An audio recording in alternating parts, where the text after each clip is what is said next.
আসসালামু আলাইকুম রহমতুল্লাহ।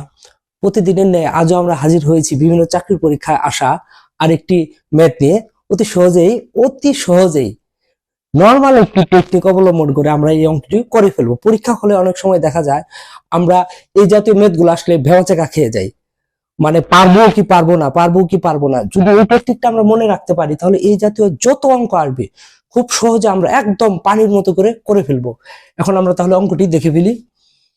এখানে কি দেওয়া আছে, এত সমান এত হলে এক্স এর মান কত। এখানে কি করতে বলছে, এক্স এর মান বের করতে বলছে।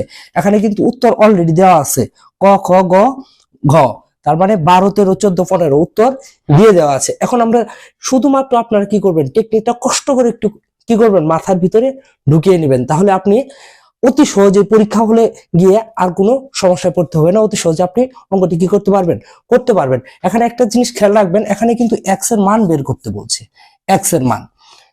আচ্ছা, এখন দেখেন প্রথম সংখ্যার সঙ্গে কি দ্বিতীয় সংখ্যা, আর দ্বিতীয় সংখ্যার সঙ্গে প্রথম সংখ্যা কি করে দিব, আমরা গুণ করে দিব। খেয়াল রাখবেন যে এই জাতীয় মান বের করতে বলে আমরা কি করব, গুণ করব। এখন যেহেতু এক্স এর মান বের করতে বলছে, সেহেতু কি এক্স এর মানটা আমাদের জানা নেই, তাহলে আগের সংখ্যাটার মানটা আমরা কি করব, বের করে ফেলবো। আগে কি দেওয়া আছে, এখানে দেওয়া আছে 5 গুণন 12, 5 12 কত, 60 আমরা কি করতে পেরেছি, বের করতে পেরেছি। এখানে 60 অঙ্কটি কি করতে পেরেছি, আমরা বের করতে পেরেছি। এর গুণফল কি 60। এখানে যেহেতু এক্স এর মান দেওয়া নেই, কিন্তু একটা সংখ্যা এখানে দেওয়া আছে কত, 4।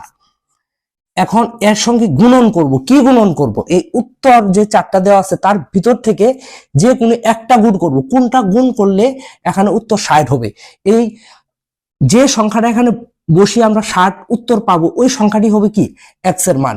তাহলে এখানে অতি সহজে আমরা বের করতে পারবো না। এখন এখানে কি করব আমরা, 15, তাহলে কত, 4 15 60, তাহলে কত, এক্স এক্স এর মানটা তাহলে আমরা কত পেলাম, এক্স সমান সমান কত, এক্স সমান সমান 15। এখন এই 15 হচ্ছে কি অ্যান্সার। এখন এই জাতীয় যতগুলো ম্যাথ আসবে সব ক্ষেত্রে আমরা কি করব, এই টেকনিকটা অবলম্বন করব। তার মানে কি, শুধু গুণ করে দিব।